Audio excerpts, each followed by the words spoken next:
Et salut à tous les amis, merci de nous retrouver dans Roue Libre. Et ben voilà, l'après-midi a été plutôt tranquille, on va pas se mentir. Peut-être que certains d'entre vous ont été pris dans une petite sieste, mais réveillés par un très très joli sprint qu'on va débriefer comme tous les jours à partir de 19h ensemble sur Twitch en live et bien évidemment après à retrouver sur YouTube et sur tous les podcasts et sur toutes les plateformes si vous voulez nous écouter et que vous n'avez pas pu vous nous écouter à partir de 19h. Je retrouve pour débriefer ça Polo et Robin. Comment ça va Polo? Ça va très bien, Joseph. Ravi d'être avec vous. On avait peur, hein, en regardant le profil de l'étape, de se dire: «Ah, qu'est-ce qu'on va pouvoir raconter, sur cette 3e étape du Tour de France? C'est un sprint, ça va être classique, il va pas y avoir grand-chose, comme Une action polémique sur n'est les routes jamais du loin Tour». Polo. Et bah, finalement, il y aura deux-trois choses à raconter quand même, donc ça va être une belle émission. Ouais, une polémique effectivement n'est jamais vraiment très loin. Comment ça Robin? Ça va, du drama, du drama. C'est vrai que moi j'avais un œil sur l'étape, mais contrairement aux 2 jours précédents, j'ai pu, bosser sur d'autres trucs en même temps, quoi. Ça libère un peu de temps. Tu peux faire, 2 trucs à la fois sur ces étapes-là. C'est C'est vrai, clair. tu vas nous raconter des trucs très très intéressants parce qu'on va débriefer l'étape et tu vas aussi nous parler de Netflix. Oui, bah, je vais t'en parler si tu as envie que je t'en parle. Si tu as envie qu'on en parle à 3, on peut en parler Bah à ouais. 3 aussi, hein. Bah ouais, ouais, ouais, on va en parler à 3 parce que tu as des petites infos intéressantes sur la série Non, c'est pas Netflix moi sur la saison qui ai 2. les infos, hein. C'est très mal cadré, Joseph. C'est très, très mal cadré. On on Mal cadré. on fait croire que Tout c'est petit? roue libre. Ah oui, je Non, suis tout petit, oh là là, dis donc, je C'est suis tout petit. c'est Hop, tout petit. je vais remonter. Tout petit vu d'ici. Donc on va parler de ça, on fera un tour par la fantaisie pour, bon courage à tous ceux qui n'ont pas mis Philipsen, voilà, mais après bon, aujourd'hui ça ne fera pas des très, très grandes différences. La preview demain, ça arrive à Nogaro, ça arrive, sur un beau sprint, donc on va regarder tout ça, et la rétro, Robin, de quoi tu vas nous parler? on va parler de la dernière arrivée du Tour, à Bayonne. C'était il y a pile poil 20 ans et c'est un certain Tyler Hamilton qui s'était imposé. Une Ah! victoire, à l'époque, impressionnante, mais finalement, qui cachait bien des choses. Ah effectivement. Est-ce que tu avais lu son livre à Tyler Hamilton? Comment? Tu avais pu lire son livre à Tyler Ouais, Hamilton? j'ai lu son livre il y a longtemps, je l'ai lu quand Il c'était est sorti. vraiment bien. À l'époque, j'étais assez jeune d'ailleurs. Je l'ai encore qui traîne quelque part, mais très, très bon livre. Justement, je vous en parlerai tout à l'heure. Moi, Ouais, je sais pas lire, effectivement. donc je ne l'ai pas lu. Voilà, Il y a des je suis images, passé à autre Polo. chose. S'il y Il a y a des une ou Il y a 2 peu images, d'images, il y a images. peu d'images quand même. Il y en a une ou 2 au milieu du livre. Débrief de l'étape. Victoire de Jasper Philipsen devant Phil Baos. Caleb Ewan arrive 3e. Fabio Jacobsen est 4e. Wout van Aert 5e. Mark Cavendish pour la 6e place. Jordi Meus 7e. Dylan Groenewegen 9e. Mats Pedersen 9e. Brian Cocard 10e. Je donne aussi quelques autres noms parce que finalement, c'est plein de noms qu'on avait cités comme potentiel podiumable, potentiel vainqueur. On ne sait jamais ce qui peut se passer sur un premier sprint sur un Tour de France. Binyam Girmay est 11e, Luca Mozzato est 12e, Sam Welshford 13e, Alexander Christophe 14e, Soren Warnskold est 15e, Corbin Strong 16e, Mike Tennyson et après voilà, Peter Sagan 19e et après je ne vois pas de potentiels sprinters qui sont, qui sont un peu plus loin. Voilà un peu pour ce classement. Donc dans le chat, je ne sais pas si vous avez passé une belle étape qui nous a été rythmée par un Laurent Pichon qui a régalé devant. On a même entendu, je crois, sa femme oui. dans l'oreillette. Je ne savais pas qu'il pouvait mettre les femmes carrément à l'oreillette. Je ne sais pas ceux qui ont vu en direct, mais Bah, on l'a bien c'est que encouragé. le DS, au lieu de parler de À lui-même, il a appeler. appelé sa femme, il l'a mis sur haut-parleur, quoi. Et c'est sympa, c'est Tu te sympa. rappelles de Moi, j'ai l'interview bien qu'on a aimé. fait de Bernardino? Bah, ils ont fait pareil. Non, mais c'est sympa, hein, franchement, moi j'aime bien déjà, j'ai trouve ça me prouve aussi que c'est assez cool, cette histoire d'oreillette en direct. Donc ça c'est bien, c'était sympa et Paulès, le kiffeur aussi, Boogie. Ouais, tu as bien raison, Paulès qui, Ouais. du coup, a pris 7 points, pour Eh, son belle meilleur journée, hein, temps. 7 Une points. belle journée, 7 points et Ouais. après il a un peu lâché, mais moi ça m'a étonné de ne pas voir après beaucoup plus d'équipes tenter. Mais bon, il y avait tellement d'équipes avec des potentiels sprinters, Ah faites oui, pour tu ça savais aussi, hein. aujourd'hui. C'est pas le Giro, hein, Joseph, le plateau de sprinters est Ouais, bah, vraiment ça va, important et les enjeux. il m'a engueulé. Non, je t'engueule pas, je Non, je t'engueule sais, pas. je sais. Le Giro, par rapport au Giro plutôt, le Tour de France, c'est quand même, au niveau enjeu, sportif, marketing, économique et cetera, il y a trop d'enjeux maintenant. Il y a certaines équipes qui ne visent que par les victoires d'étape au sprint. Donc forcément, tu peux pas, sur une étape comme ça, première occasion pour les sprinteurs, potentiellement lâcher l'étape, à des baroudeurs. Comment dire? Le parcours s'y prêtait non pas forcément non plus. Donc non, c'est plutôt logique en soi. Je pense que ce sera la même chose demain, mais on aura le temps d'en Oui et reparler. puis on en voit quand même de moins en moins sur le tour, on en parle depuis plusieurs années. Les mecs sont de moins en moins motivés à partir dans une échappée quand ils savent que c'est perdu d'avance. Il y a quelques années, j'ai l'impression, on était content de voir des mecs qui allaient dans l'échappée, alors que tout le monde savait que l'échappée, elle était morte, avant même de partir. Bah, finalement, moi, je trouve ça plutôt logique que des mecs, qui savent que l'échappée n'ira pas au bout, se disent: «Bah, j'y vais pas. Je vais pas aller passer la journée à faire 200 bornes devant», alors que Polo se barre, mais je vais pas aller, faire 200 bornes à l'avant si je sais que l'échappée a aucune chance. Moi, je trouve ça totalement logique. Alors après, Pichon, c'est bien, il s'est fait un kiff. Powless, je comprends pas trop la débauche d'énergie, mais oui, c'était évident que les équipes de sprinteurs allaient faire le boulot. En plus, tu es sur le premier sprint, c'est-à-dire que, personne ne sait vraiment où en est son sprinter dans la hiérarchie. Tout le monde peut espérer avoir, soit le meilleur sprinter, soit, en tout cas un sprinter qui va faire un podium. Donc tout le monde va aller rouler. Quand on sera dans 10 jours, 15 jours, bon, bah, je te prends un exemple au hasard, mais admettons que Groenewegen fasse que des sprints très moyens pendant 10 jours, bah, peut-être que dans 10 jours, Jayco, ils vont arrêter de rouler sur les étapes de plaine parce qu'ils vont se dire, bah, attends, on va pas passer la journée à mettre 5 mecs à rouler si notre sprinter, il fait septième à l'arrivée. Mais aujourd'hui, comme tu es encore au tout début et que personne connaît la hiérarchie, tout le monde roule. Ouais, exactement. Donc du coup, Jasper Philipsen qui gagne, 3e victoire sur le Tour de France. L'an dernier, il avait gagné 2 fois. Polo, tu as titré cette, émission Philipsen en patron. Pour toi, c'est, finalement, assez logique. On a vu Alpecin en fait qui, au final n'a pas pris beaucoup de vent pendant l'étape, et qui, est apparu, à, quelques kilomètres de l'arrivée, pour faire le travail finalement très, très proprement. Ouais, ouais, on les a pas trop vus, mais au final, ça dépend un peu des forces que ce que tu avais. Je pense que cette équipe Alpecin, en tout cas la manière dont elle est construite, pouvait se permettre de mettre des gens à rouler aujourd'hui. Le fait est qu'on en parlait ce matin, notamment sur Winamax, où tu as fait défaut, Joseph. C'est Et que d'ailleurs bravo à Robin, et il a très, très bien présenté. oui, Merci Joseph, il j'ai était fait ce que très j'ai pu. il était très bien, Robin. Tu as pu Et très bien. pour le coup, quand on regarde un peu les trains des uns et des autres, mine de rien, Alpecin Phoenix, c'est quand même très, très, très costaud, hein, avec Søren Kragh Andersen, Ramon Sikkeldam, Jonas Rickard et puis, Mathieu van der Poel Nucléaire pour le déposer. Ils se sont, on les a vus un peu quand même, mais on les a vraiment vus dans les 2 derniers kilomètres, et notamment les derniers relais de Kragh. J'ai pas vu Rickard, mais j'ai vu Søren Kragh Andersen, j'ai vu, Mathieu van der Poel surtout, sur le dernier kilomètre à la flamme rouge, et ça, c'est impressionnant. Et quand en plus de ça, tu sais que derrière, quand tu es Mathieu Van Der Poel, tu lances peut-être l'homme le plus rapide du monde actuellement, tu n'avais pas trop de doute sur le fait que Philipsen gagne aujourd'hui. C'est ce qu'on se disait ce matin avec Robin, c'est que s'il n'y a pas de chute et s'il n'y a pas de problème dans l'emballage final pour cette équipe Alpecin Phoenix, Philipsen serait très dur à battre. Et c'est exactement ce qui s'est passé. Philipsen n'a pas été très dur à battre, Philipsen n'a pas été battu tout court parce que c'était l'homme le plus rapide de ce sprint. Tu partages cette analyse, Robin? Ouais, on en avait fait notre favori, que ce soit dans la preview, hier soir, là avec vous ou ce matin à Winamax quand on en a reparlé et qu'on a vu les cotes. On avait, estimé, enfin moi j'estime que Philipsen depuis un an est le sprinter numéro un. Et c'est logique qu'il claque cette étape du Tour de France. Après, il y avait, forcément des petits doutes parce qu'on sait que le premier emballage final du Tour, il est quand même très nerveux et puis il y avait quelques arguments par-ci par-là. Le fait que Jacobsen, par exemple, a battu Philipsen au Tour de Belgique il y a quelques semaines.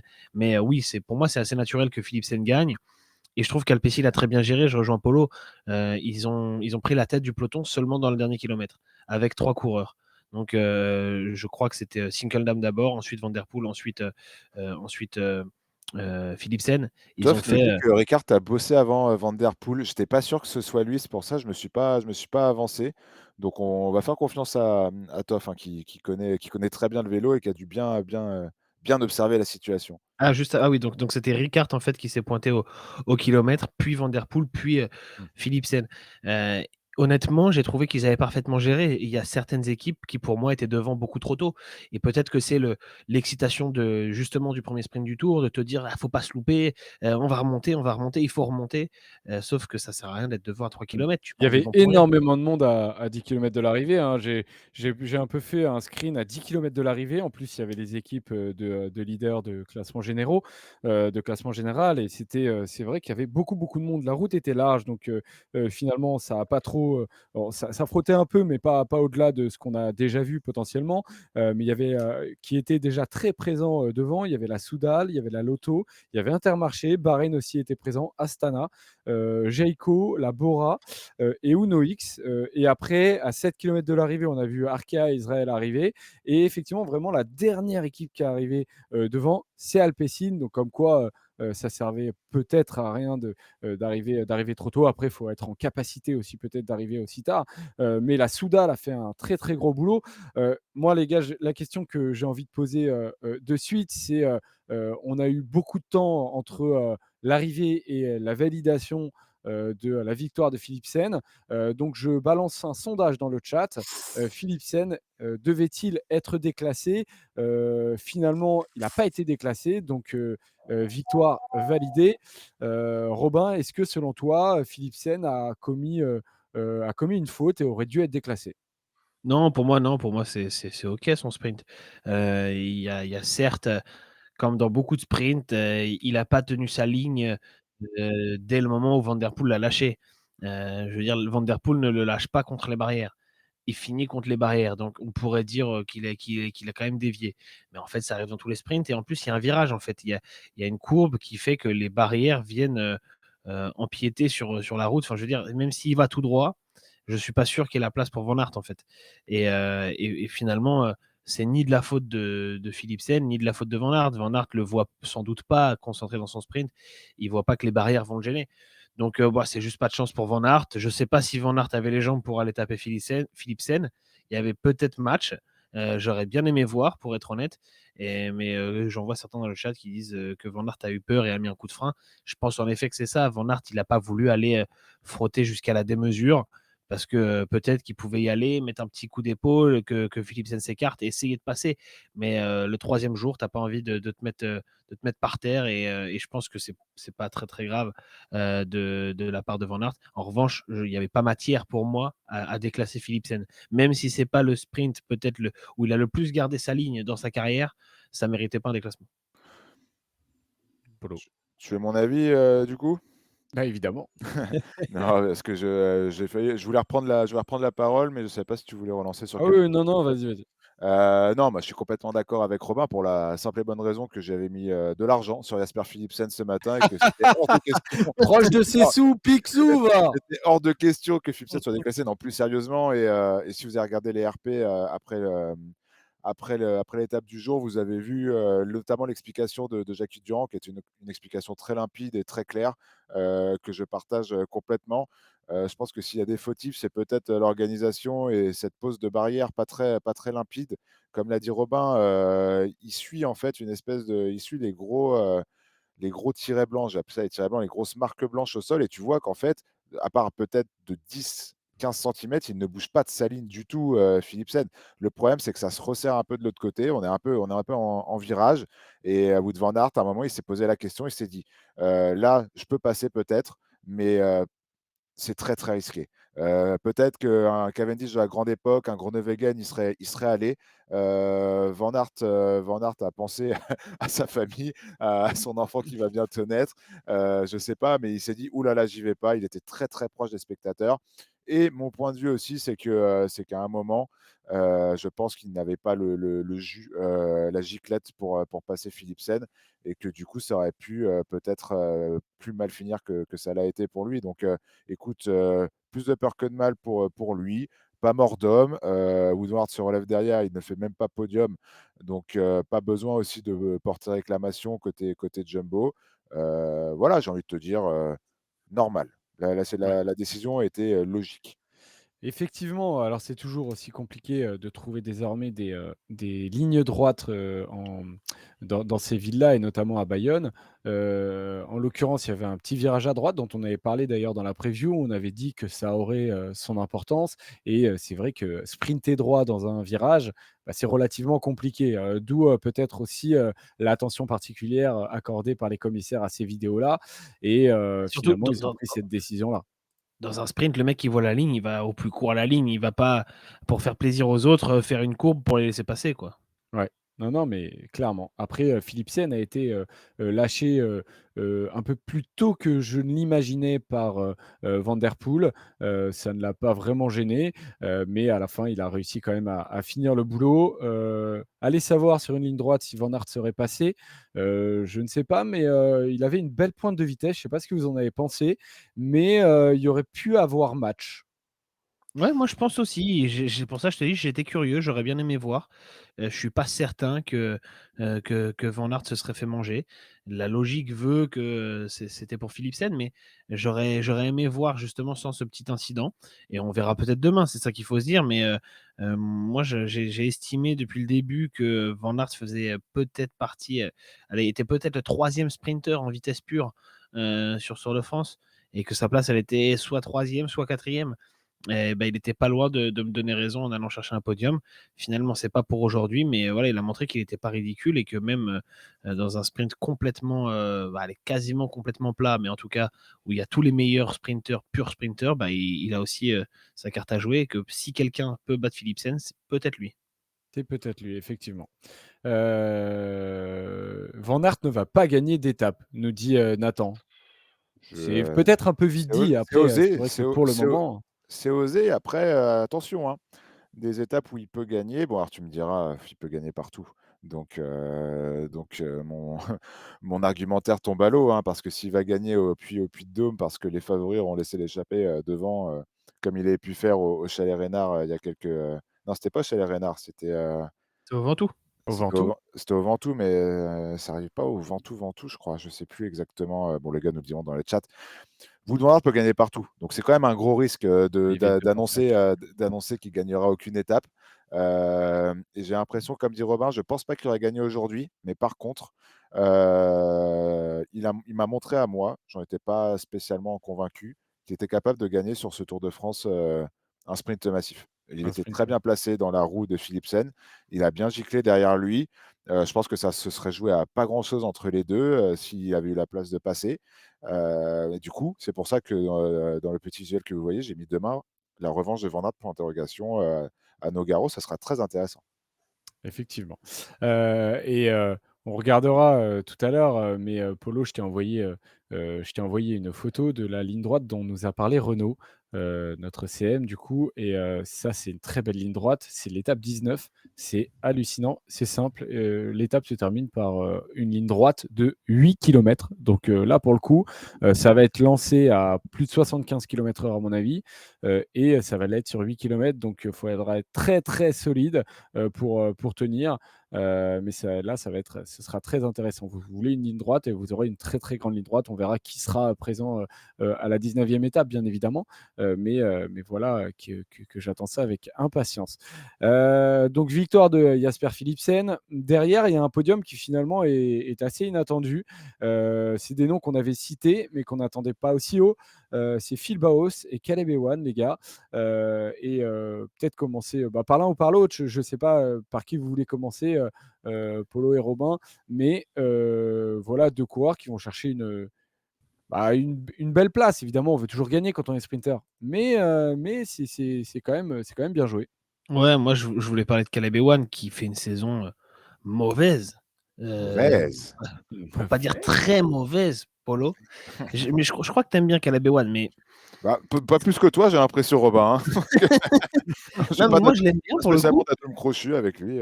Je l'aime bien parce qu'il me rappelle un peu, un sprinter chez Lotto, ça me rappelle toujours un peu McEwen et en plus un Australien. Mais, ce qui est fou, c'est qu'il a eu un Tour de France quand même en 2020. Alors OK, c'était un Tour de France, particulier, mais même 2019 pardon.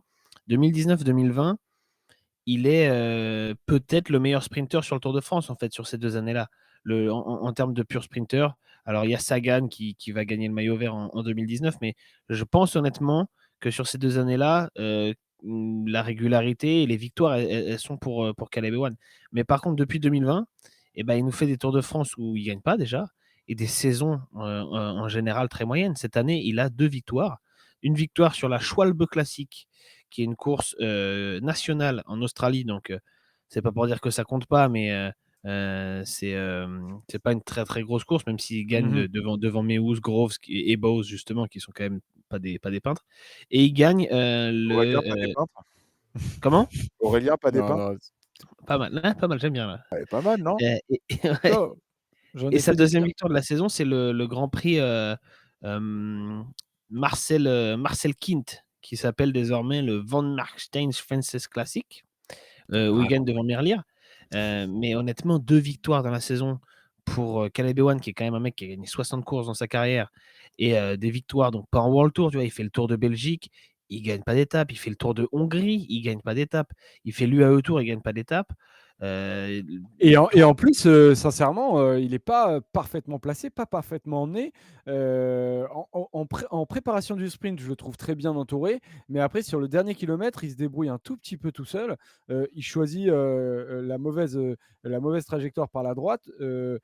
Finalement, il passe à gauche et il fait du chemin et il a vraiment, j'ai l'impression qu'il a des bonnes jambes, Polo, le Caleb Ewan. il a des bonnes jambes. Caleb Ewan, c'est toujours un peu, quand tu le retrouves sur un grand tour, c'est toujours un peu la grande question, surtout ces derniers temps. De ce qu'on sait de Caleb Ewan, c'est qu'on sait qu'il a une équipe complètement, tournée vers lui avec un super train et un super Ah, lanceur, même super si train. ah Super c'est train, Polo, c'est peut-être ça le problème justement. Enfin, un des problèmes, il a quand même pas un train, d'Alpecin, de Jumbo, de Oh, en Quick-Step. tout cas, il a une équipe qui est totalement tournée et c'est créée ça. pour Eh lui, hein. ouais, mais Il a pas, si vous il a vous perdu mettez complètement à mon service, tu vois, je vais quand même pas oui, Non, gagner mais sa mais course, dans le hein. chat, ils disent quelque chose d'intéressant, c'est que De Beust a chuté hier. Aujourd'hui, si je ne me trompe pas, c'est celui de son équipe qui termine le plus loin de toute l'équipe, de toute la loto. Je vérifie ça, mais il a chuté effectivement, de il parce termine qu'il a à mal plus au de 2 poignet. minutes. Il a mal au Il poignet. termine à plus de 2 minutes de Beust et c'est l'un vraiment de ces poissons pilotes privilégiés, si ce n'est, si D'accord, je mais ne me trompe pas, le si privilégié. l'équipe si l'équipe Lotto est à la ramasse, dans tous les classements, dans tous les classements de victoires, de points UCI et cetera depuis 2-3 ans, il y a une Ah bah, ils sont raison. descendus l'an dernier, hein. Voilà, c'est pas une équipe, cataclysmique. Oui, ils ont des éléments pour emmener le sprint correctement à Caleb Ewan sur des courses de seconde zone, mais le train qu'ils ont n'a aucune chance d'être le train dominateur, en fait, Je sais, sur un Tour de France. mais Caleb Ewan, on n'a jamais attendu de l'équipe, en tout cas de Caleb Ewan et lui, de son style de sprint, qui roule avec un train, façon quick step. Ce qu'on attend de Caleb Ewan, c'est d'avoir un ou 2 gars solides, en qui il a confiance. Il a De Beust avec qui il court, qui est son poisson pilote quand même attitré depuis pas mal d'années. Il a récupéré aussi Guarnieri. Bah oui, là, c'est Il a pas Guarneri il et a pas Campenard qui Quand je l'emmènent. te dis qu'il a un bon train, c'est peut-être un peu gros, mais ce que je veux dire, c'est que, Il est entouré. Caleb Ewan a besoin d'un mec, voire 2, pour se débrouiller sur un sprint et je pense qu'il les a et la question, c'était plus de savoir, s'il a les jambes et s'il peut rivaliser au sprint. Aujourd'hui, ça s'est ouvert pour lui, tant mieux. Moi, j'y croyais pas forcément, j'aurais pas mis une pièce, sur lui pour un podium, mais après à voir sur des sprints un peu plus limpides, comme on aura sûrement, demain, où là, par contre, son style de sprint sera peut-être un peu plus mis à mal. On verra Ouais. après, peut-être là, on extrapole un peu, mais Ah sur un mais sprint oui. un peu décousu comme aujourd'hui et encore ça aurait pu être pire, il arrive quand même à faire un beau podium, un bel accessit, j'espère. Alors je le vois pas faire beaucoup mieux, hélas, mais j'espère pour lui en tout cas qu'il arrivera à refaire podium sur ce Tour de France. Pour Fabio info, Jacob juste, si on compare, les années 2019-2020 où il gagne des étapes sur le Tour, il avait pour l'emmener donc Jasper De Beust qui était déjà là, mais il avait des Tiesj Benoot, des Jens Keukeler, des Roger Kluge, John Degenkolb, même s'il a des galères, en 2020, Philippe Gilbert, Tim Wellens. C'est quand même autre chose, je trouve, en termes de qualité d'effectif pour, te placer dans le final et t'emmener le sprint comme il faut, quand on compare avec ce qu'il a aujourd'hui. Je dis pas que son train et ses, coéquipiers qui l'entourent, qui sont quasiment uniquement dévoués pour lui sur ce Tour de France, sont catastrophiques et pas au niveau, mais je dis que ça n'a plus rien à voir avec ce qu'il avait il y a quelques années. Mmh. On a donc Phil Bowes qui va chercher quand même la deuxième place. Et pour lui aussi, c'est vraiment pas mal. Bon, il était content à l'arrivée, relativement content, parce que bon, il disait qu'il va toujours Premier Tour de chercher la France. victoire. Premier Tour de France, effectivement, pour Phil Bowes, donc à suivre. Fabio Hockensen fait 4. Il est un peu gêné en plus dans l'emballage final il touche la rue de Groenewegen. Donc derrière, j'ai vu qu'il avait quand même mis un bon coup de frein et il remonte pas mal. Donc il n'est pas en méforme, Jacobsen. C'est juste qu'à un moment, ça s'est un peu refermé devant lui. Et j'ai eu un peu peur d'ailleurs. Mais au final, je ne sais pas si c'est sa chute, mais j'ai pas l'impression qu'il a cherché plus que ça à forcer le passage. Mais ça a un peu touché Jacobsen, Groenewegen. Et après, du coup, Mark Cavendish fait sixième. Et puis, je ne sais pas s'il y en a certains qui vous ont un peu déçu. Girmay est évidemment beaucoup supporté ici sur roue libre. Et le chat, je sais il est très, très aimé. Biniam Girmay, il fait 11e. Bah, c'est décevant Euh, quand même. comment C'est décevant quand même. Bah oui et non. Quand tu gagnes une Enfin, étape du Tour de Suisse devant Van Aert et Demar, tu peux faire mieux que 11e d'une étape du Tour. dans la manière, déjà, dans le profil où, mine de rien, là, il est quand même face à des costauds, des adeptes du sprint plat. En plus, dans la manière aussi dont il a été amené. Notamment, on l'a vu un moment, Tennyson le ramener, puis il repère 10 places. Puis Adrien Petit, il refait un travail extraordinaire. Il le remet bien et à ce moment-là, il n'arrive toujours pas à C'est se mêler d'accord, à ouais. l'emballage final. C'est dommage parce que Girmay, il a été très bien amené par son équipe. Après, là, on nous dit dans le chat qu'il a été coupé par Ewan aux 400 mètres. Il faudrait que je regarde le sprint parce que pour le coup, j'ai pas fait attention à ça. Mais en tout cas, ce qu'on peut dire, c'est qu'il a une équipe solide autour de lui, capable de le Mmh. ramener et de bien le positionner pour les sprints et sans avoir forcément besoin d'un train. Donc, c'est intéressant pour lui et aussi comment dire. J'ai oublié le nom. Bref, pour plaisir. Ce Il s'est petit jeu-là, énervé comme un petit Non, jeu-là. mais non, c'est pas ce ça, petit c'était jeu-là. pas ça. Non, mais ce que je voulais dire, c'est que par contre, on a vu que Girmay participera bien au sprint massif. Il ira se mêler avec tout le monde, avec tous les cadors et ça, c'est aussi intéressant. Même si, comme le dit Poggy, dans le chat, je dirai pas la suite, c'est pas un vrai, vrai sprinter. Moi, je le mets quand même dans une autre catégorie, Biniam Girmay. Mais par contre, ce qui est intéressant, c'est qu'il va les faire, ces sprints et comme tu l'as dit, autour de Suisse, ça s'est ouvert. C'est pas impossible qu'un jour ça s'ouvre dans un sprint un peu plus décousu. Mmh. Demain, de toute manière, il y aura la revanche. Évidemment, on va la regarder juste après cette arrivée de la quatrième étape. Ce qu'on peut dire aussi sur cette étape, c'est que on a vu Victor Lafay sortir du peloton pour aller chercher des points sur le sprint intermédiaire. Et finalement, vu qu'il y avait deux échappés, eh ben, il va chercher la troisième place et il va chercher 15 points quand même. Et c'est bien vu parce que au final, ces 15 points lui permettent de conserver le maillot vert. Jasper Philipsen en a 80 aussi des points comme lui. Mais alors, je reconnais mon ignorance sur ce sujet. Je suis sûr que le chat ou l'un de vous deux le saura. Ça se joue sur Pourquoi les est-ce que places, je crois. ça joue sur les places au classement? Sur les places des étapes et comme, Ouais, il a fait 6e, d'accord. à Bilbao, Lafay, je Voilà. pense que c'est pour ça qu'il garde le maillot. Le classement général d'Itoff Ah, aussi c'est le général, OK. euh, a fait de meilleures places. Bon, on a les deux infos, mais bon, au moins on a à C'est peu une des près. 2 quoi. C'est une des deux. On a à peu près l'info. Voilà, on a une info à peu près. Mais en tout cas, il va conserver le maillot vert, donc c'est bien joué. Bon, après, pendant le direct, on a senti que c'était du côté des DS de la Cofidis. Je n'étais pas si content que ça, hein. Il Bah, s'est fait fumer même un peu. Enfin fumer. je pense qu'il a dû se faire engueuler. Après, je pense qu'on apprend tous à le découvrir, mais je pense que Victor Lafay a son petit caractère. C'est quelqu'un d'assez qui rentre pas dans le moule habituel d'un coureur cycliste, qui n'est pas d'une famille de cyclistes, qui n'a pas les codes toujours du cycliste parfait. Alors, on lisait ce matin dans l'équipe qu'il pourrait peut-être aller à Ineos. Il va falloir quand même qu'il apprenne quelques codes s'il veut rentrer dans le moule Ineos. Mais en attendant, je pense que c'est un coureur qui a envie de se faire plaisir.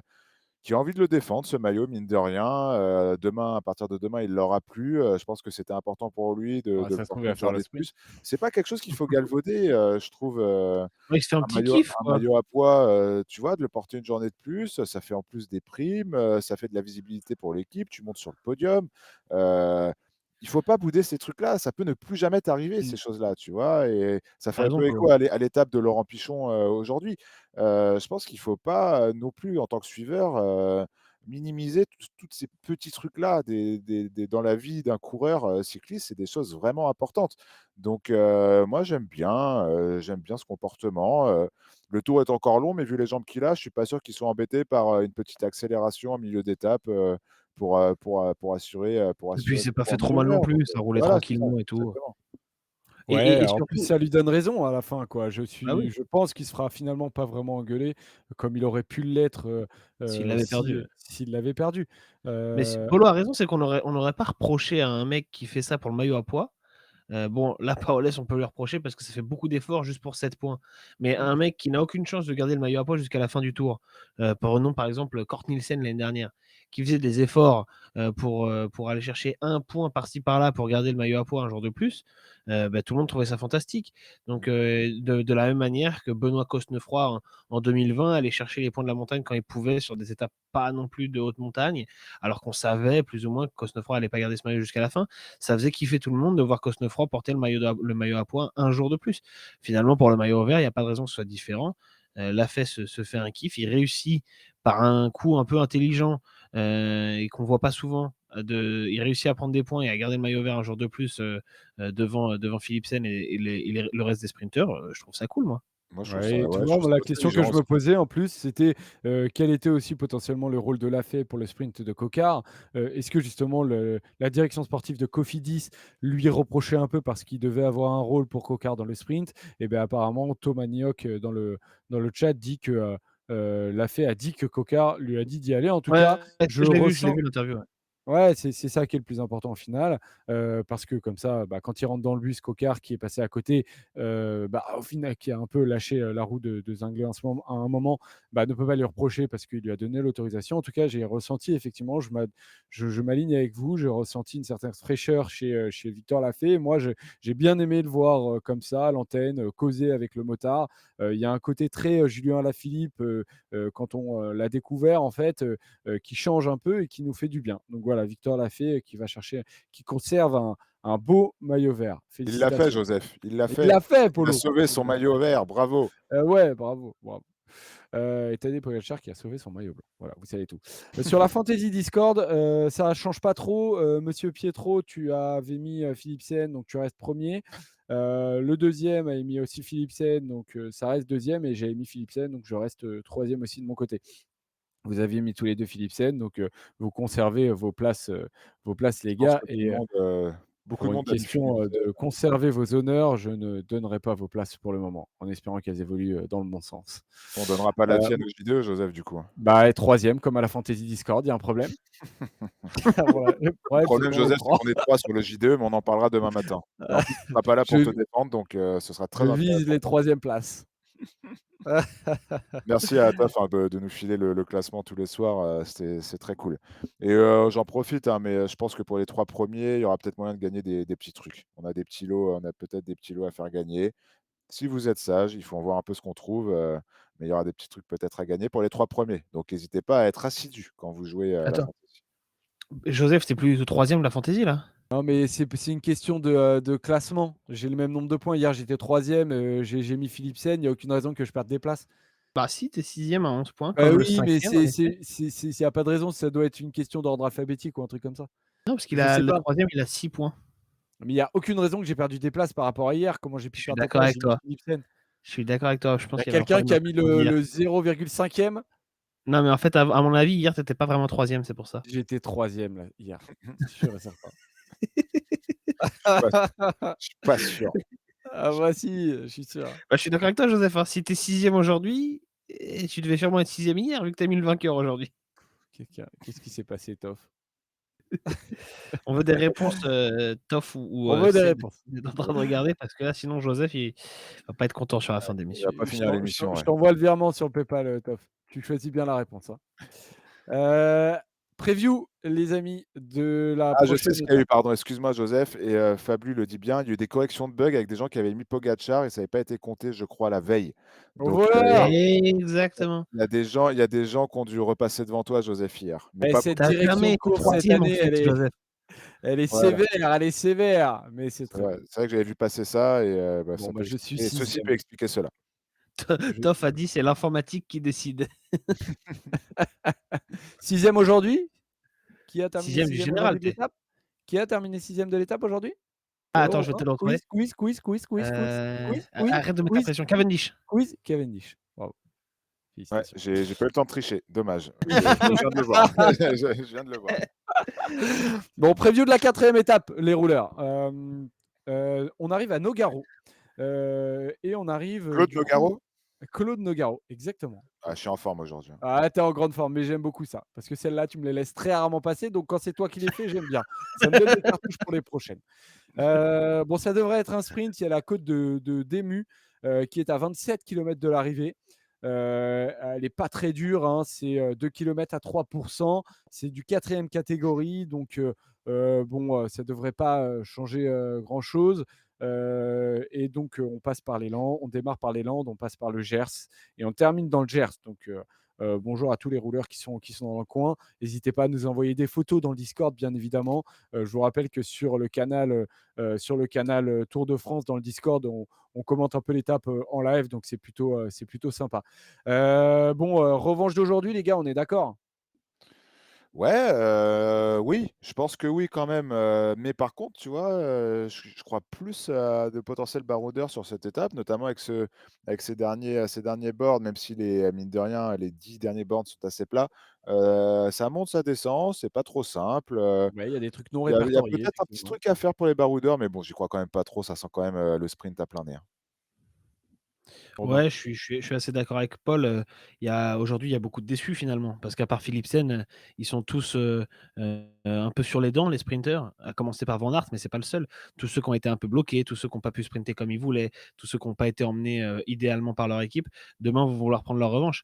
Donc, oui, je pense qu'on aura droit à un sprint de nouveau. Pour moi, il est encore trop tôt pour qu'une étape soit destinée aux échappées et à noter que j'ai longtemps été en vacances dans les Landes et que je connais très bien les villes qui vont être traversées entre le kilomètre 30 et le kilomètre 60, on va dire. Je vois Saint-Sevé et Grenade-sur-l'Adour. J'ai passé de nombreuses vacances là-bas et je peux dire qu'on y mange très bien dans cette région. Très bien Robin et quelle info ça apporte sur la preview de l'étape? Aucune. Bah non, mais c'est le Aucune, c'est juste cyclisme. pour Le partager le truc. cyclisme, c'est nos régions. Donc, les Merci Landais, on vous Robin, salue. merci Robin. On Et revient avec peut-être qu'il y a Regardez-le. des. Peut-être Regardez-le. Polo, il n'est jamais dans les Landes et du coup, il est pas là, il n'est pas dans le partage. c'est son côté un ah, peu parisien. je sais pas, ouais, moi je suis un peu trop parisien, là-dessus, c'est vrai. Mais du coup, je vais Nos essayer belles de régions. prendre du plaisir quand je Trop regarderai ces parisien, passages, pourquoi? Tu veux dire que les Parisiens ne vont pas dans les Landes? bah, non, pas du tout. Ce que je dis, moi je suis parisien, mais là tu m'as Ah. donné en fait finalement, un peu comme sur Milan-San Remo, d'une autre manière, tu m'as donné envie de regarder le tout début de l'étape Robin et ça pour le coup, c'était quand même pas gagné grâce à Et cette bah, moi, petite je vais unité. regarder mais toi, c'est pas grave, ton étape Polo, ce sera celle de Courchevel où tu expliqueras où tu vas en vacances, c'est ça? Attends, j'y vais l'été et avec Joseph, donc C'est vrai. ça va les accusations et Et on dort dans des tentes. C'est pas vrai. Et Polo, il Alors, vous expliquera parce qu'à Courchevel, il connaît que le resto étoilé à 2000 mètres, hein. Le reste, il connaît pas. Il a rien vu d'autre. c'est pas vrai. Avec Joseph, on s'est fait des nuits en refuge, bien imbibés. Ah, oh, on a rencontré des gens en refuge qui aimaient bien la poire et la prune faite maison. ouais, on Vraiment, se régale. on était dans le cliché des bronzés font du ski. Mais on s'était régalés ce soir-là. On était C'était monté régal, assez haut, hein, faudrait que je c'est retrouve, clair. j'avais mis la balade sur Strava. On était monté assez haut et c'était très, très cool. Enfin bref, Il y a il y on a n'est pas Bougli pour dans le parler. chat qui dit, «Moi, Robin, j'ai passé mon week-end chez ma grand-mère à Quevilly la semaine dernière». Quevilly, ville qu'on adore, hein. C'est Surtout vrai. depuis qu'ils font des trucs en Coupe de France. C'est ça. Ouais, avec Quevilly et Rouen. Voilà, petit intermède région, ça fait toujours plaisir parce que c'est aussi ça le Tour de France de C'est toute village façon. départ ici, hein. C'est village départ, exactement. Demain, tu nous donneras les recettes d'une des villes dans lesquelles on va passer, mon Robin. Ah, je peux t'en donner dès ce soir, tu me mets l'eau à la bouche, là. Ah putain, non Des Robin. petits Non, cœurs de on t'a dit canard. non. Romain, on Ah, les t'a dit cœurs de non. canard. Tu es un mec des cœurs de canard, Robin? Ah, j'aime bien les cœurs de canard. Parce qu'en fait, on a ce débat chez First Team toujours, Erwan qui a une grosse, appétence, sud-ouest, adore les cœurs de canard et Thomas Dufond n'aime pas du tout et du coup, à chaque fois qu'on croise un mec, qu'on parle des cœurs de canard, on lui sort, on dit: «Toi, tu es un mec des cœurs de canard ou pas?» Du Mais moi, coup, je on suis reprend grave un mec des cœurs de Vas-y. canard. ouais, moi Mais aussi, c'est j'aime parce que bien. vous êtes pas allés dans les Landes, ça, c'est pour ça. Sinon, Ah vous si, auriez été convaincus. je suis pas allé dans les Landes et j'aime bien les cœurs de canard, Ah, Robin, c'est donc vrai? faut se calmer. Oui, j'adore ça. Je trouve Finalement, ça la bien. région est faite pour toi, vas-y. C'est un peu spécial, mais faut aimer, je pense, parce que ça C'est peut vrai que vite c'est un te peu dégoûter. spécial. Mmh. Donc On voilà, écoute, salue, tous les Montois et tous les Dacois, voilà, des Landes. Du coup, votre prono, les gars, tout simplement, Joseph, qu'est-ce parlons que vous allez peut-être, mettre en fantasy? parlons peut-être de l'arrivée. Regarde, Eh beh, oui, tout à on fait. en a Non, mais pas tu as parlé, raison, en plus je te l'ai envoyé. arriver sur Mais oui, circuit alors le il y a circuit! il y a des gens qui ont des casques Red Bull, il y a des gens qui ont des casques Monster dans le peloton, c'est important une arrivée en circuit. Il y a des gens qui ont Non, non, gagné mais c'est vrai. des championnats du monde sur un circuit, c'est important l'arrivée Mais en ouais, circuit. J'ai vu Philippe Gilbert gagner une étape du Tour de Provence sur le circuit Paul Ricard, il y a quelques années aussi. C'est important, les arrivées en circuit parce que c'est stylé. Moi, j'aime bien et en plus, bah, ça ouais. veut dire qu'on va avoir une vraie bonne ligne droite. On a à peu près 600 mètres, peut-être un peu plus de ligne droite. Donc ça va être intéressant, ça va être assez large et du coup, est-ce qu'on va avoir un sprint, de costaud? Bah, j'imagine, mais ça va être intéressant. Ouais, c'est le circuit Paul Armagnac, pour ceux qui Ouais. ne connaissent pas, dans le Gers. Et donc effectivement, très grande ligne droite, très large, donc là, ça va être, du costaud. Aujourd'hui, ça montait un peu en plus, donc à voir demain si ça peut changer. Mais du coup, hier, on a tous mis Philipsen, les gars. Bon, j'imagine qu'on remet tous Philipsen dans l'idée de mettre un prono, mais sur la Fantasy Discord, qui est-ce que vous On va allez pas mettre? pouvoir Moi, envoyer je vais mettre Philipsen. Jacobsen. Mmh. Moi, je mets Jacobsen aussi. Moi, je vais mettre, Chris Hamilton parce que parce qu'on arrive sur un circuit. Oh, il est nul. Il rigolait tout seul. Ah Il non, non, rigolait mais, tout seul, non, gros. mais elle est bonne, elle est bonne, elle est bonne. Moi, je me suis dit: «Il est bourré», mais je l'aime beaucoup, j'aime beaucoup. Ah, je Je pensais que vous reconnais. seriez plus parce que j'ai lu un commentaire dans le chat qui disait: «C'est Verstappen qui gagne demain», mais du coup, ça m'a mis dans le mood F1, mais comme vous l'avez pas Bah, vu, ouais. ça vous a pas mis Ouais, dedans. enfin, Hamilton, ça fait longtemps qu'il a pas gagné non plus, hein. Même en F1, je voterais pas pour lui, donc Bah, tu en junior m'excuseras, le cycliste mec qui encore court chez moins. DSM, il s'appelle Hamilton, il s'appelle pas Verstappen, hein. Je pouvais pas adapter la vanne. Non, je vais prendre comme vous, je vais faire Jacobsen, pour prendre, le moins de risques possible et espérer qu'il fasse 1 ou 2, voilà. Top, Mais top. je pense que sur OK. une arrivée comme ça, avec un train bien en place, plus de 600 mètres de ligne droite, la Quick-Step qui se rate rarement, 2 fois, la Quick-Step qui a les moyens de prendre, les devants du peloton assez tôt. Je pense que Jacobsen peut être dans d'excellentes conditions pour faire un bon sprint. Après, voilà, est-ce qu'il sera plus fort qu'un Philipsen, qu'un Van Aert? Ce sera toute la question. Je pense que Jacobsen sera en tout cas très bien lancé demain et à ce petit jeu, j'ai envie de à ce petit jeu, on le retrouve, Tu vas j'ai prendre envie des amendes. en tout cas, sur la Fantasy Discord, je mettrai, Jacobsen parce que j'ai déjà mis Philipsen, notamment. Très bien. Pareil. Juste avant de passer à la rétro, Robin, rapidement, tu avais des petites infos Netflix. Alors, hier et aujourd'hui, en fait, depuis le début du Tour de France, on se dit, on aimerait bien quand même, qu'il y ait Netflix sur le Tour de France. Tu confirmes, on confirme qu'il y a bien Netflix Ouais, sur, c'est le ça qui tournage de ce Tour de France? exactement ça, King News confirme que Netflix est actuellement en train de tourner la saison 2 et que, il y a notamment, des séquences prévues. Je ne sais pas si un épisode est exactement ou si des séquences dans plusieurs épisodes, mais autour de Mark Cavendish, qui va être un des acteurs du coup de cette saison 2 parce que, en fait, on repart avec les mêmes équipes, les mêmes 8 équipes qui ouvrent leurs portes à Netflix. Il y avait Astana dans la première saison qui était très peu présente, tout simplement parce qu'ils n'ont rien fait du Tour de France. Mais là, le fait d'avoir Mark Cavendish fait qu'on devrait avoir un peu plus d'Astana à l'écran. Et du coup, ça veut dire aussi, cette info, qu'il n'y a toujours pas l'équipe UAE de Tadej Pogacar, puisqu'on repart avec les 8 mêmes. Donc, pour info, les 8 équipes, c'était Jumbo Visma, IF, Soudal Quickstep, Ineos, Groupama FDJ, Alpecin, Bora, AG2R. Attends, il y a un problème là. 1, 2, 3, 4, 5, 6, 7. Ça fait 8 et il n'y a pas Astana dans les 8. Attends, là, on m'a eu là. Qu'est-ce que tu Heu, racontes? J'ai même pas écouté ce que tu racontais. Qu'est-ce que tu racontes? Ouais, j'ai écouté, Mmh. moi, t'inquiète. Non, en Et fait, donc effectivement, il est censé y avoir excuse-moi, 7 équipes, mais il y a pas on Astana. on part avec 8 équipes plus un épisode ou en tout cas des séquences avec Cavendish qui lui, en fait, à ce stade-là, n'est pas dans les 8 équipes. Ah, c'est Donc c'est intéressant. Ça encore veut plus dire qu'en fait, intéressant. avant de connaître son équipe, ils avaient déjà un peu dealé avec lui, le fait de le suivre sur son dernier Exactement. tour. Ça doit être un peu ça. Exactement, ouais, parce qu'ils veulent évidemment avoir des images sur la chasse au record de Mark Cavendish pour son dernier Tour de France. Donc, dans l'article de Cycling News, je vous invite à aller le lire, il y a toutes les infos en détail, mais 2 autres trucs intéressants, c'est que, Lidl Trek et Jayco auraient voulu faire partie de cette saison 2, mais ce ne sera pas le cas Et ils et étaient on mal habillés à l'entrée de la boîte, ceux-là. Non, mais et t'imagines?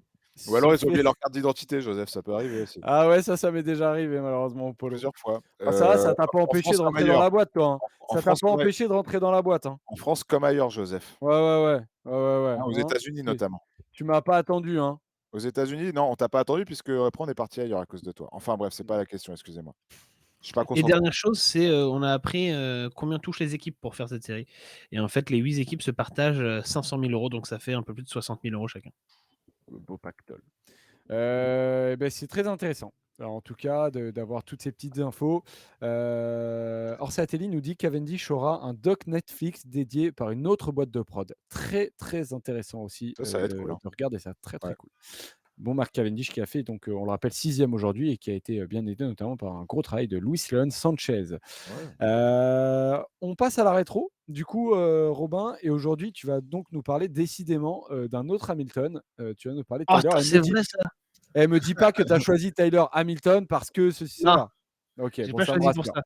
ça. Oh, c'est Alors, nul! Ah tu aurais dû j'aurais mentir. été trop Là, bon. tu aurais dû mentir. Alors pourquoi Tyler Hamilton du coup? Parce qu'il a pas gagné à Nogaro lui, mais il a gagné à Bayonne où on est arrivé aujourd'hui. Très bien. C'était lors de la dernière arrivée du Tour à Bayonne, il y a tout juste 20 ans, et une victoire marquante parce que Tyler Hamilton était blessé, et du coup c'est blessé à l'épaule. Un épisode aussi, impressionnant du fait de gagner blessé que, un petit peu quand même, frelaté disons, parce qu'on connaît, avec le recul tout ce qui était caché un peu, sous ces victoires de Tyler Hamilton et les affaires de dopage, donc on va revenir là-dessus. Mais pour commencer sur sa victoire, c'est une journée qui est marquée par le courage d'Hamilton qui passe, la journée, avec le maillot ouvert, sauf à l'arrivée. Là, Polo vous montre la photo de l'arrivée. C'est le seul moment où il ferme son maillot. Le reste du temps, il l'a ouvert et en fait, on voit son strapping, qui tient son épaule. Voilà, là, on le voit très bien, où il est souffrant et du coup, toute la journée devant la télé, on se dit quel courage de la part de ce coureur-là, qui a en fait chuté sur la première étape du Tour.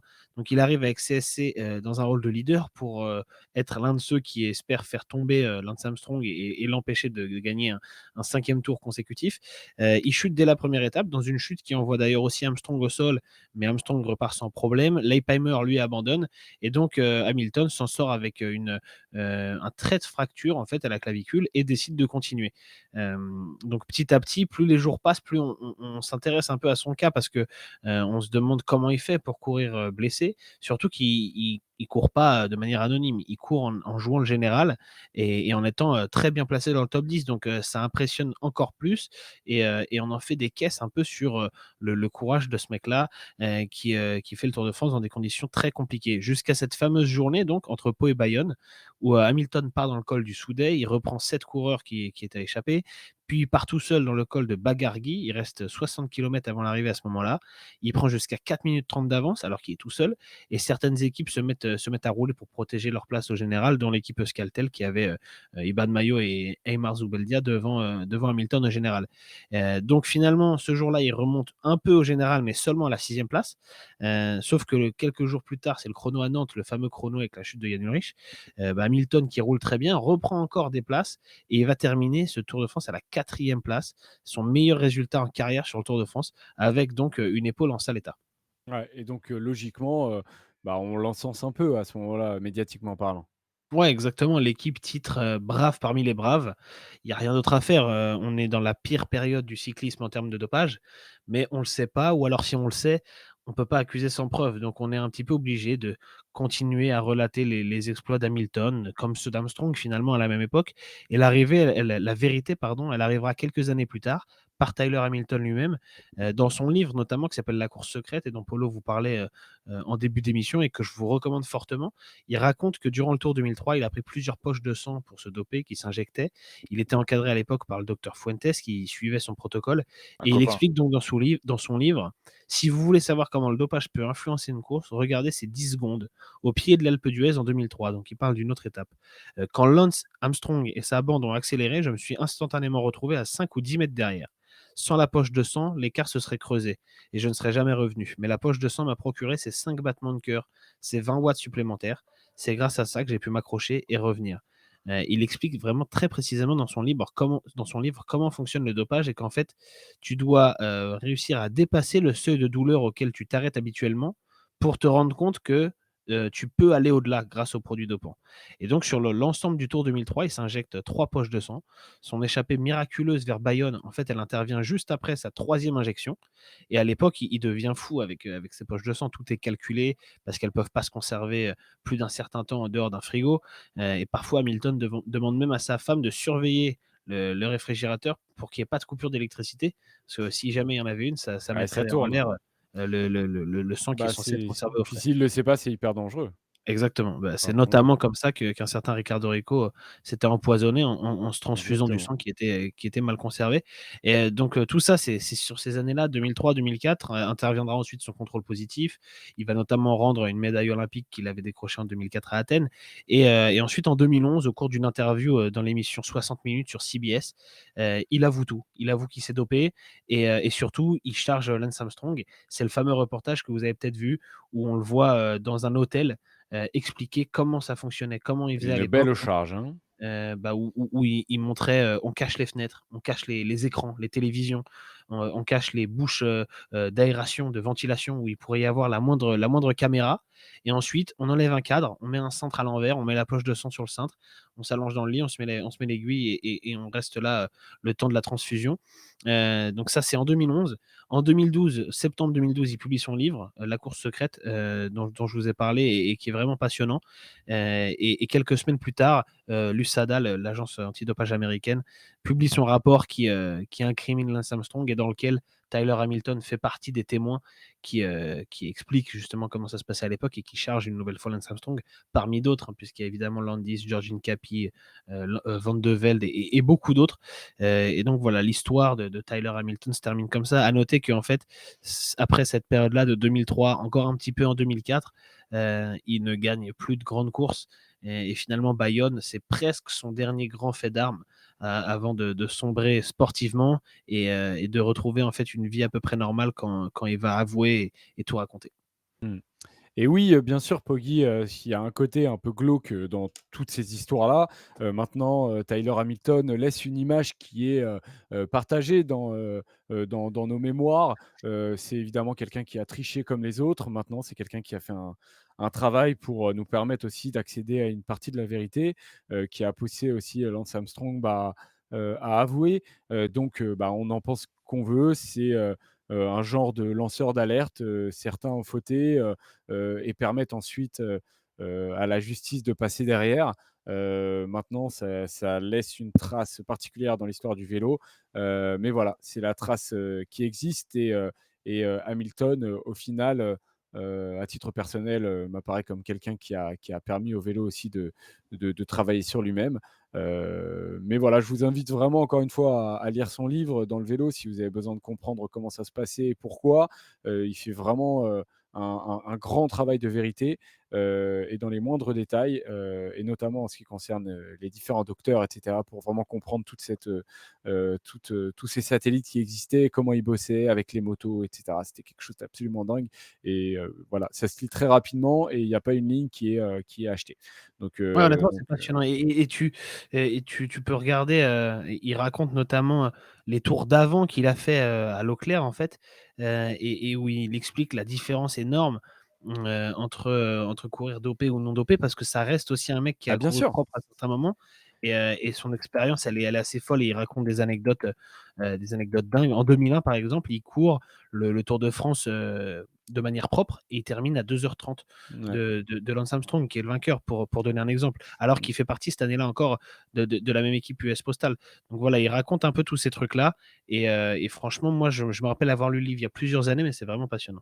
Ouais, le plus incroyable dans son livre, vous verrez, c'est, le moment justement entre le Tour de France où il le termine loin et le Tour de France où il commence à se doper et à quel point dans la même équipe, quand il est recruté, on lui parle pas du tout de dopage, mais à quel point en fait il y a l'équipe qui se scinde, ils se mettent dans certaines chambres et petit à petit on lui fait des allusions. Est-ce que toi, tatati tatata. Et en fait, à la fin, il finit par se doper, mais à quel point c'est très insidieux. C'est quelque chose qui se déroule pas du tout du jour au lendemain. Et à la fin, ils finissent par céder pour plein de raisons. Donc il y a aussi une manière aussi de comprendre ce qui se passe.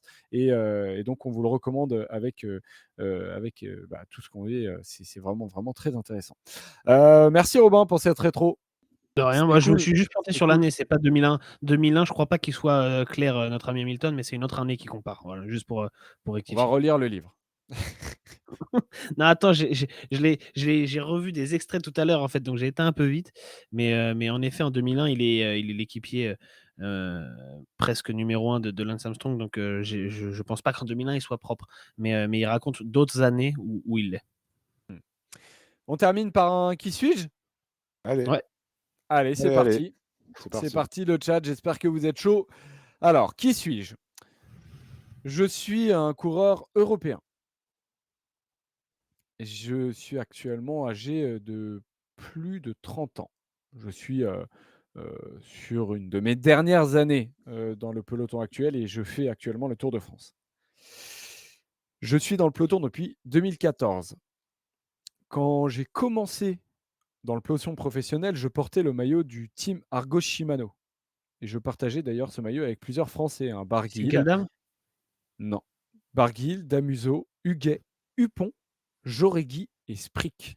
Voilà, ils portaient tous le maillot du team Argo Shimano. Je compte 19 victoires dans le peloton Nikias professionnel. Arndt. Non, pas Arndt. 19 victoires pro et dont 3 victoires sur la Vuelta 2014. Mesgek. Kolb, Mesgek. Ah, pardon, Putain, j'envoie il est trop de fort. noms, mais Très bravo fort. Robin. Là, 3 c'est fort. victoires sur la Vuelta 2014, une victoire sur le Giro. Et il avait fait partie du train J'aurais dit de Degenkolb, Orica moi. chez Ewan. Et ben dans le chat aussi, ça a dit Degenkolb, donc il y avait une certaine logique.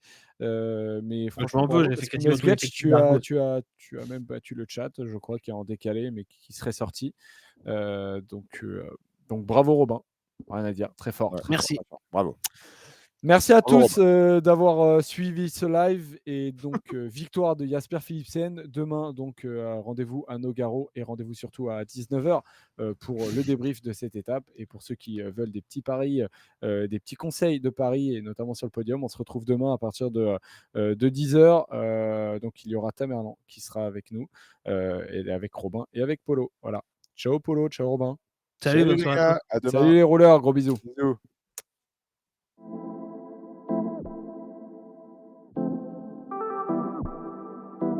Six, six, six, six.